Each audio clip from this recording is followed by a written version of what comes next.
How to fix. A supported game is required to use this feature in Nvidia GeForce experience. For the first step, you want to head over to Search and type in Nvidia app. Click on it. Once on this, you want to click on Settings. Then you want to make sure that in-game overlay has been turned on. Now for the second step, we're going to head over to Search and type in Services. Click on it.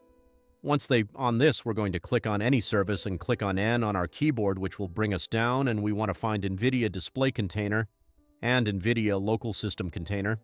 You want to make sure that both of these are running.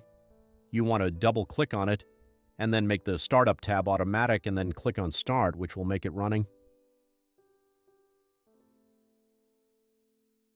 Do that for both of these, but once you got to the stage and it was already running, you want to right-click on it and then click on Restart.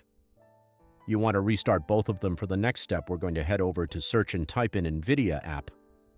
Click on it. Once you're on it, we're going to head over to the Drivers tab, and then you want to make sure that you have the latest GeForce Game Ready driver installed. Click on Check for Updates, and it will check it for you. If you have an update, then you can do it. Once you complete these 3 steps in the video, you want to reset your computer, and then the problem should be fixed. If this video helped you out, please like and subscribe for more tips.